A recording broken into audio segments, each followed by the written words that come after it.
What happened here? That is true. That is the story. What happened at the Tower of Babel? They tried to build a building to heaven, and the Lord said no and caused them all to speak different languages. Okay. Anything else anybody want to add to that? Josh, did you have? Well, that's where the people spread out. Okay. The division of the people as well. Okay. Now, has anyone ever heard any kind of, let's go with this. Have anybody gone on YouTube before and seen some kind of, where did you get that from stories? I know Stella's already nodding her head yes.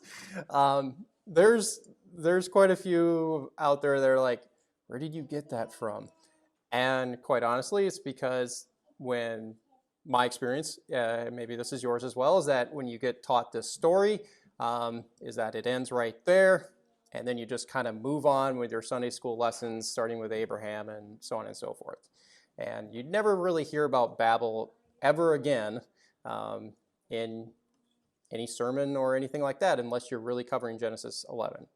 Is that generally what everyone else's experience has been? Okay. What is going to shock you is that there's a lot more to this story inside of the Bible than probably you've ever heard before, and something that I've been shown in the last few years. And we're going to get into that and see how really important it is to the meta-narrative of the Bible, the big story, overarching theme from Genesis through Revelation. And last week, we covered Daniel 10 and deciphered who the three good heavenly beings were that met with Daniel at the Tigris River. But that also forced us to conclude that the prince of Persia and the prince of Greece were also spiritual beings. But the text shows them to be adversaries to God's people, as verse 13 and 20 show that behind the scenes that there is an angelic war going on. This also is portrayed in Revelation 12:7 with Michael fighting with Satan.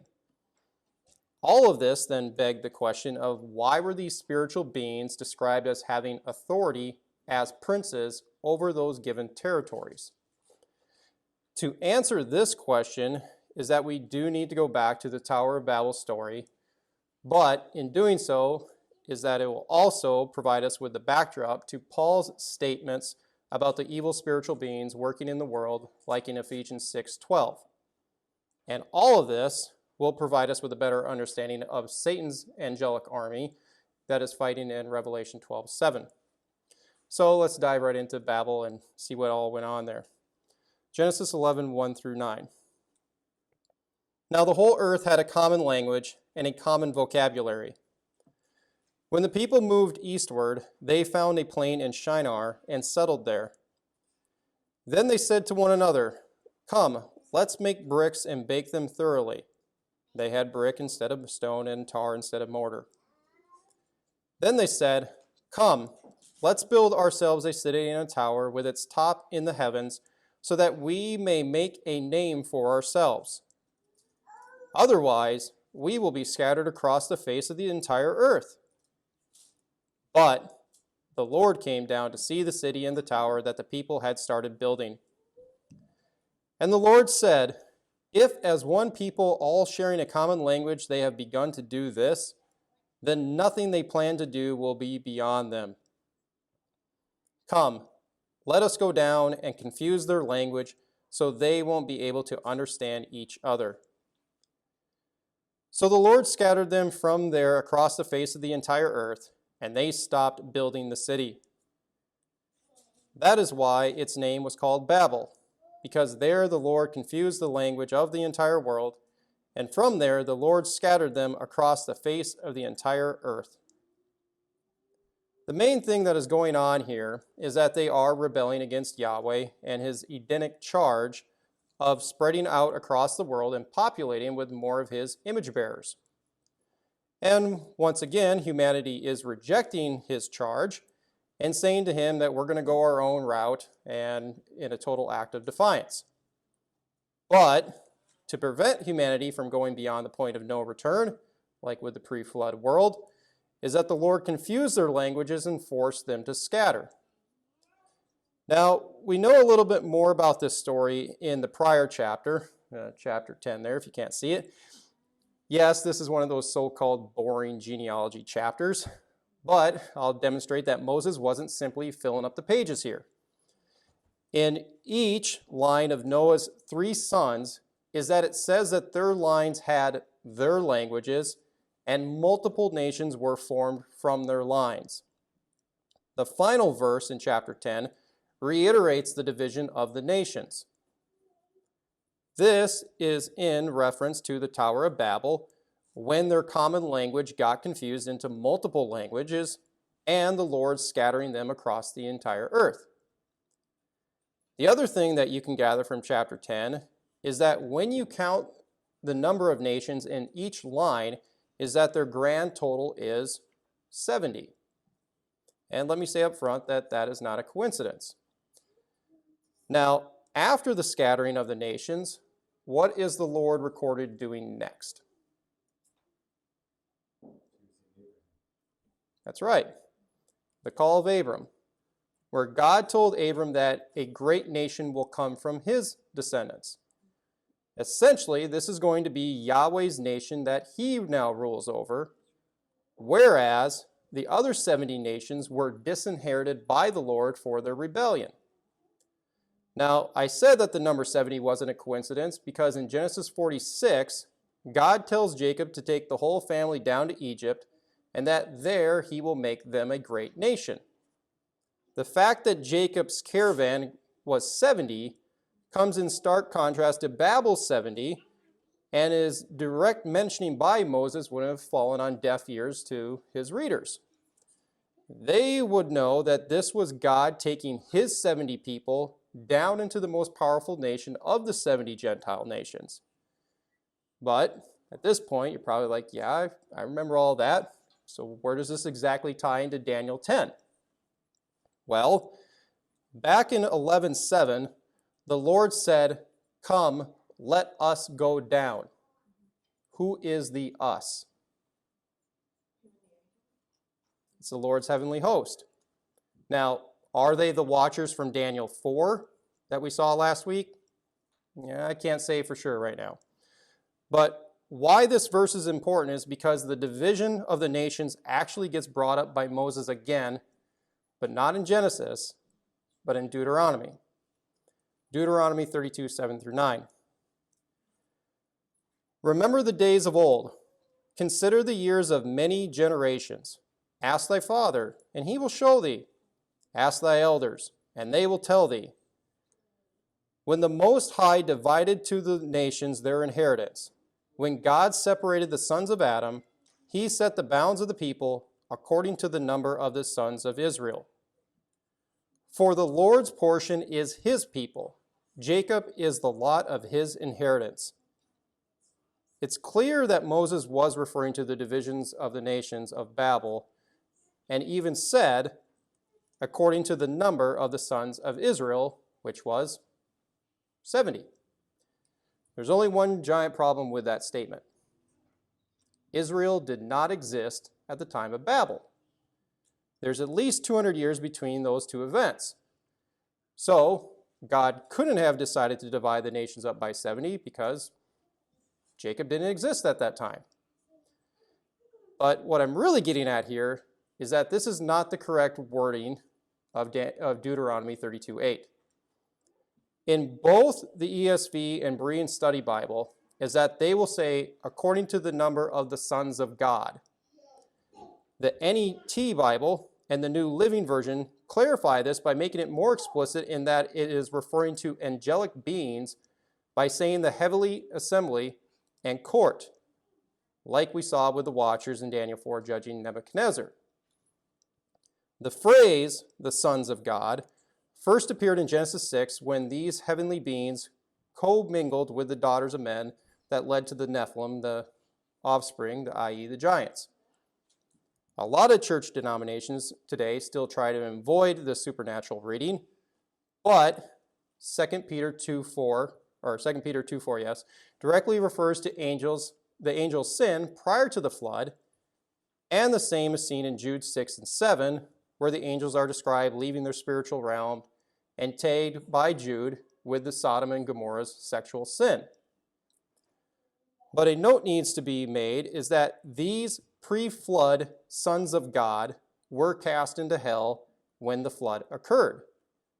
So, the 70 sons of God that were allotted to the nations is a different group from the pre-flood sons of God that rebelled against Yahweh. And this is confirmed when you read Job 1 and 2, when the sons of God came before the Lord in heaven, and Job was written after the flood. Job 38:7 has God himself saying that these sons of God are heavenly beings, as he said that they were singing praises of him during the creation of the world prior to the creation of man. So one cannot argue that the reference in 1:6 and 2:1 is about humans, because they weren't created at the point. But I'm sure someone here is raising a mental hand in their head, because in many other modern versions, it still says, according to the number of the sons of Israel. So, which is it? The B'nai Elohim is the correct one, as the oldest manuscript in Qumran, i.e. the Dead Sea Scrolls, attests to the sons of God angelic view, and the Septuagint translation of the Old Testament into Greek, which happened in the 3rd century BC, translated the sons part into angels. So when the readers, which included the New Testament era readers, came across this verse, is that they wouldn't have gotten confused as to what it was referring to. Was it humans or angels? This makes it explicit. But what ultimately confirms this interpretation is that Moses spoke on the dividing up of the nations earlier in Deuteronomy 4:19 through 20, when God was warning the Israelites about not falling into pagan idolatry. He said, "Unless thou lift up thine eyes unto heaven, and when thou seest the sun and the moon and the stars, even all the host of heaven, don't get enticed to worship them and serve them, which the Lord thy God hath divided unto all nations under the whole heaven. But the Lord has taken you and brought you forth out of the iron furnace, even out of Egypt, to be unto him a people of inheritance, as you are this day." The division of the nations is clearly described here, being allotted to the host of heaven. That cannot be confused with humans, as the whole reference here is to things that are in the heavens and not on earth. And nor is this simply talking about the forbiddance of astrology, as people cannot serve the regular sun, moon, and stars. Deuteronomy 17:3 equates the little g gods with the host of heaven, and we saw this last week with Micaiah's vision. And then in Deuteronomy 29:18, Moses warns the Israelites not to get seduced in by serving the gods of the Canaanite nations, and to make the point to them that they were going to make that point to them as they were about to cross the Jordan, is that he reflects back during the wilderness wandering about how many of the Israelites failed to stay loyal to Yahweh by going after other gods. And in 32:17, it said that those Israelites were actually sacrificing unto devils, or shadim in the Hebrew. So, Deuteronomy 4:19 and 20 perfectly parallels itself with 32:8 and 9, which makes the sons of God rendering the correct one. But it is also should be noted that when God said that he was executing judgment on the gods of Egypt in the Exodus, is that he actually meant that. And so did Moses in Numbers 33:4. So, for those three reasons is why Deuteronomy 32:8 should be read according to the number of the sons of God, and not the sons of Israel. The best source on this topic is Dr. Michael Heiser, which he discusses this a lot in his book, The Unseen Realm.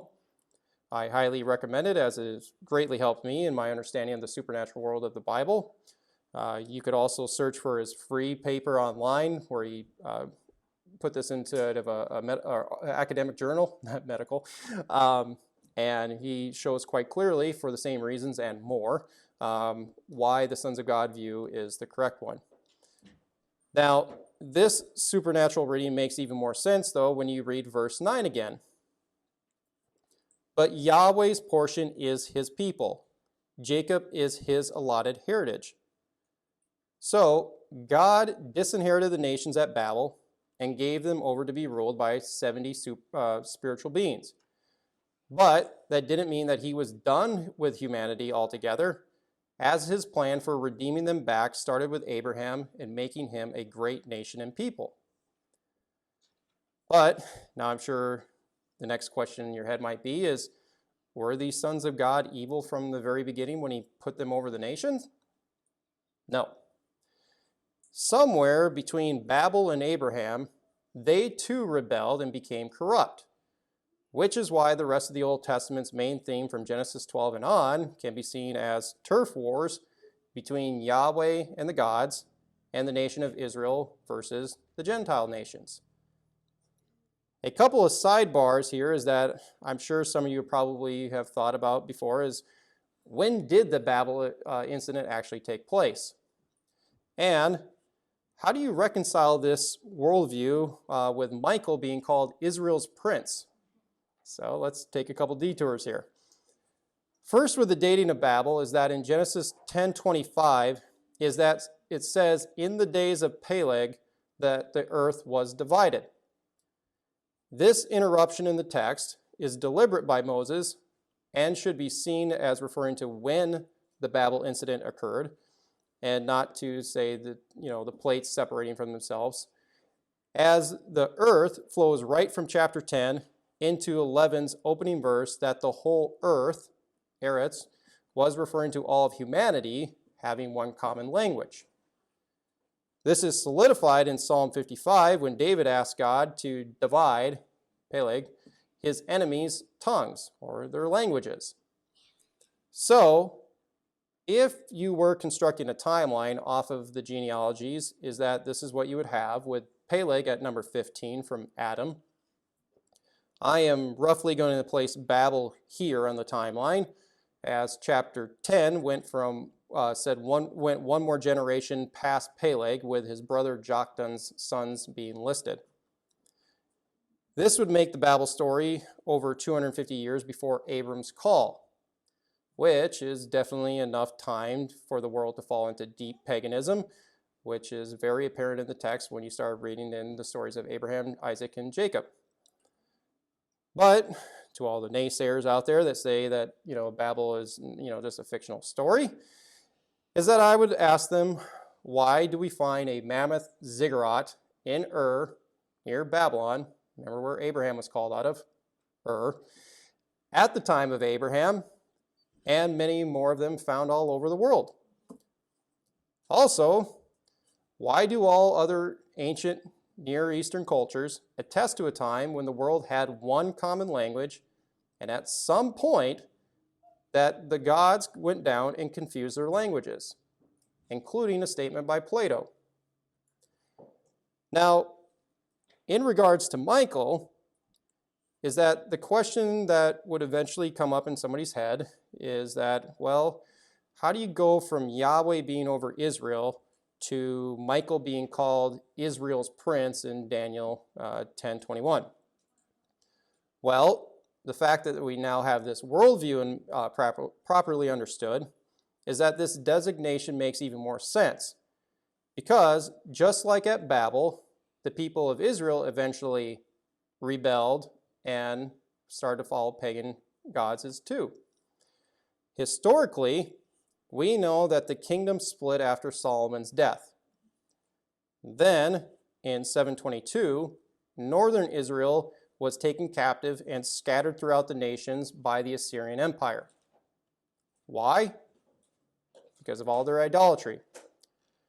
Then southern Judah eventually fell into hardcore idolatry too, and Ezekiel says that Yahweh's presence departed from the temple prior to its destruction. That's significant because Ezekiel and all of Judah would have known that God was leaving Israel and going to no longer protect them from their enemies.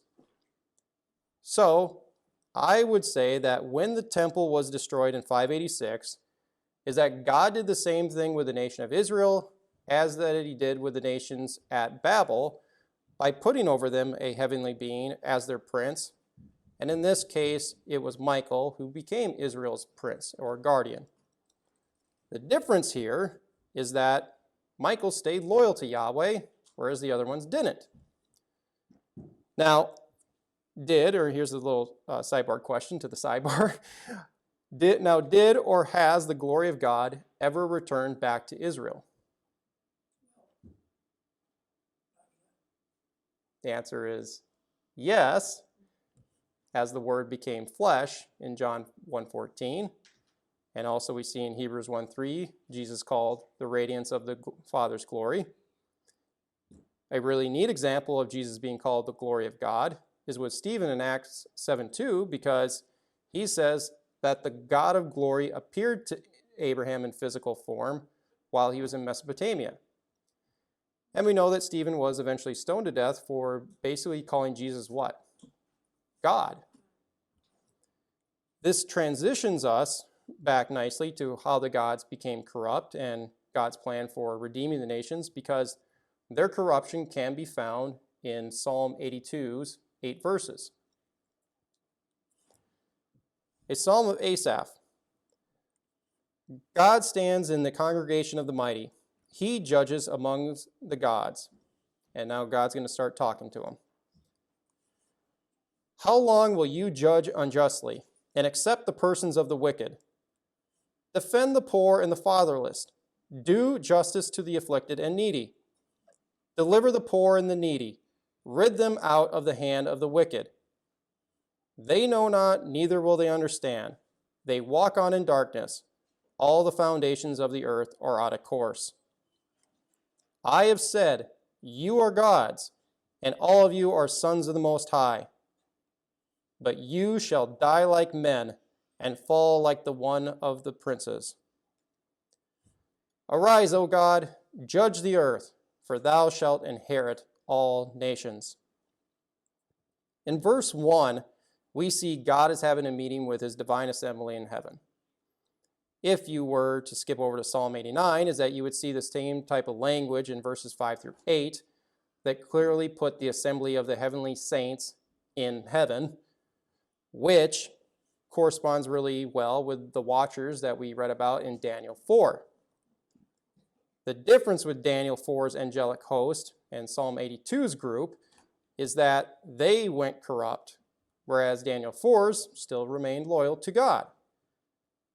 So, because of their corruption, is that God called for a meeting in heaven and called out those gods that were set over the nations and told them that they were being judged for not ruling and administering justice according to his will, i.e., they became corrupt leaders.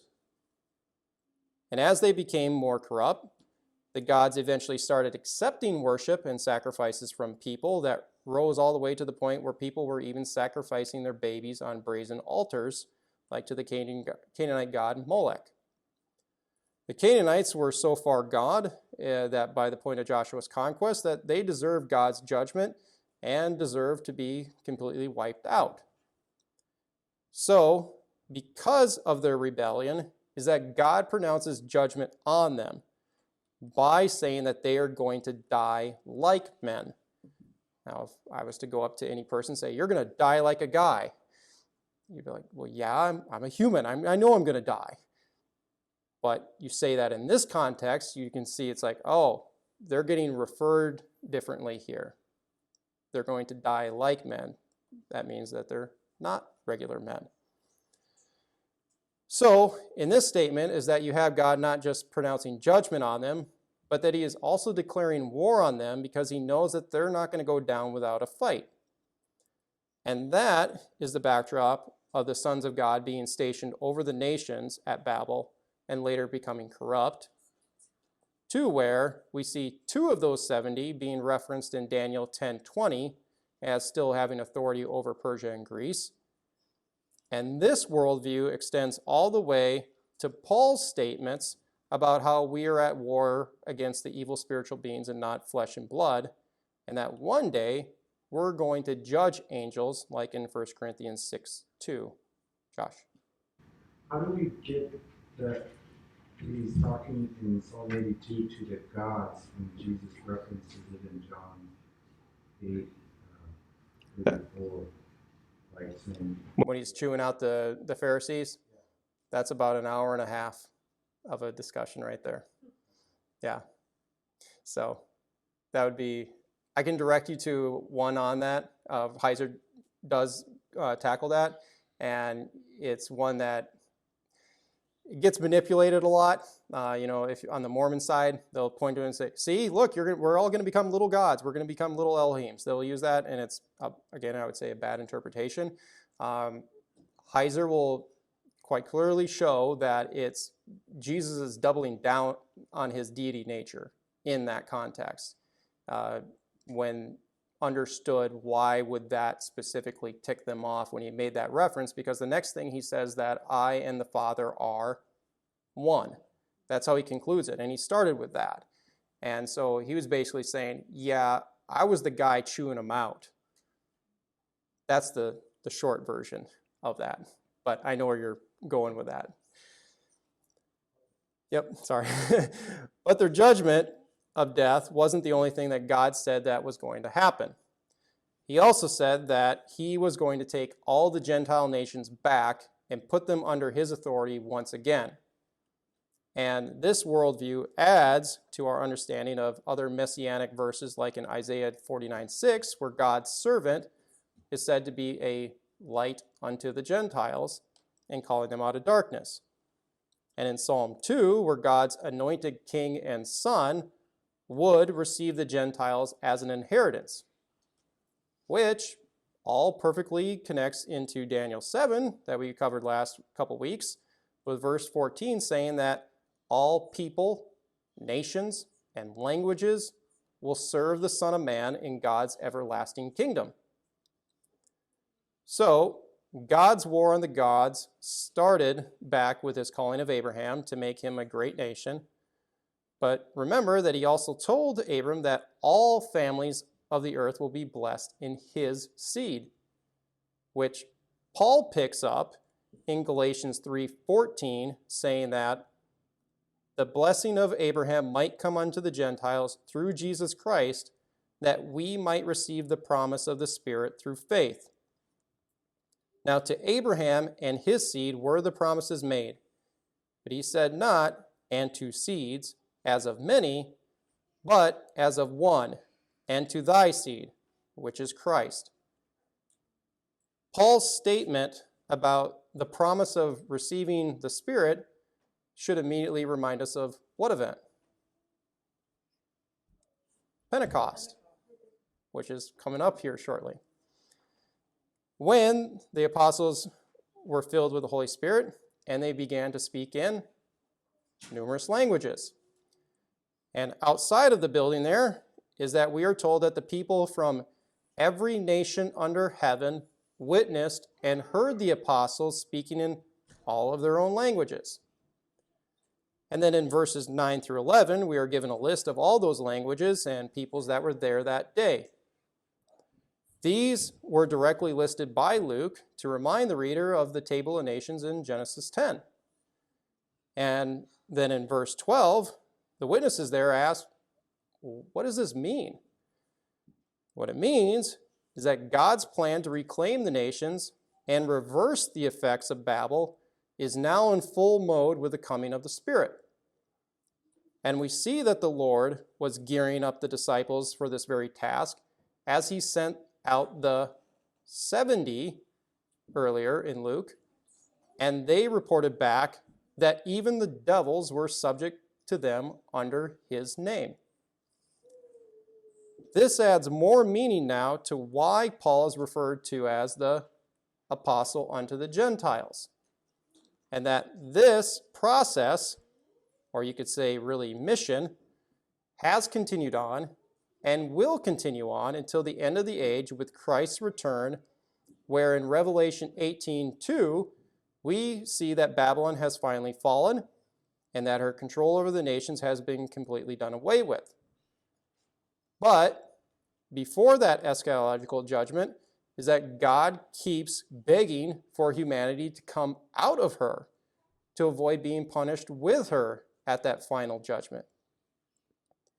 And with this worldview in place is that while we can fully grasp what Jesus meant at his ascension when he told the apostles to, therefore go and make disciples of all nations, baptizing them in the name of the Father and the Son and the Holy Spirit. The making of the disciples from all nations is Christ's commission to the apostles, and by extension to us, to share the gospel, because it's the means by which we get to participate in God's plan of saving the lost and putting all the nations back under his control.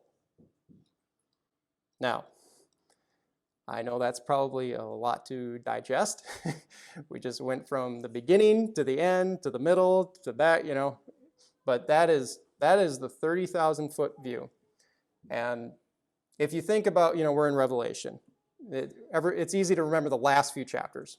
When you look at the last few chapters, what are we back to? Eden. That's very apparent. You compare Genesis 1, 2, and 3, and you look at the last three chapters of Revelation, it's like, okay, Eden, fall, Revelation, flipping the fall, we're back to Eden. We're back to paradise as God's intention. And that in this process, if you want to say in between that, is that you had the fall of Babel, and God is reversing the effects of Babel as well there too. It's all three of those, Genesis 1, 6, and 11, that all had to be, fixed by God through a certain plan, in which now we're seeing how that plan is unfolding. So will we all speak the same language? When in the kingdom, I have little doubt that we'll all understand each other. I think it will just be a natural gift, similar to when, we had it in the New Testament, Acts, but even today still, when you hear missionaries going out, they can't speak a language, but then all of a sudden, God just takes over. I think we're going back to that. We would have a common language, or at least we'll have, an app to do it for us, to say the least. So the Holy Spirit's our app, so. But if anything, I hope that, if this has kind of helped, kind of like, oh, okay, I now see these gaps before, especially reading the Old Testament, is that when you'll actually come across this inheritance language a lot of the nations, and it's just it's scattered throughout. But with this is like, oh, okay, that's what he's referring to all these times. And it's like, well, why isn't that more explicit? It's like, it doesn't have to be when that was their natural understanding. It's indifferent to us because, we just don't get taught it that way, or we never have. But I believe that this is starting to gain traction, especially because of Heiser's work, and that it's kind of starting to get back into the church more, the supernatural reading of Genesis 1 through 11, and how it bleeds through all of Scripture. So, any other questions quickly before we close out? You said ziggurats are still around. Is that where? Go to Mexico and see like the Aztecs one and stuff. Those, basically those step pyramids, and then you have like more or less like an altar and so forth. That's what most will say that's what the Tower of Babel was, not necessarily like the winding painting that we just got from the 16th century. And when you get up there, it's like, yeah, that's how we reach heaven, or how us earth dwellers in their mind would like, how do we breach heaven? How do we get into the spiritual side? Well, we got to go higher, because that's where the gods live. They live in the high places, and you see that language like with Paul, the evil spirits in the high places. And well, why does God call himself the Most High? Because it's like, no, these guys aren't above me. I'm Most High. I sit above them. and ultimately they're in my jurisdiction when I want to do it, you know? So, yeah. Does that help? Yeah. I would love to go down to Mexico and see that one day. Just day trip. I don't want to hang out that long, but I've heard there's ziggurats in like some of the African countries. A big one. mm-hmm. I mean, nothing like Mexico, way bigger. Yeah. And I don't know. I know that there are some like Answer in Genesis. I mean, they track, plot those things all off on a map. There's most of them are still standing. They're pretty big to fall down, kind of like the pyramids, So, yeah. Well, if you're still kind of half confused, I do recommend the book, Heiser's, or this whole thing will be loaded up here probably in a couple days. Go back and watch it a few times and just ask questions, as we go through, because we haven't even covered Satan yet. And that's coming up when we get to Revelation 12. So, Matt, you want to close us out? Okay. Reminder, hit the subscribe button below, turn on the notification bell, hit the like button, and leave a comment. And don't forget to visit us at justscripture.org. And in the meantime, stay salty.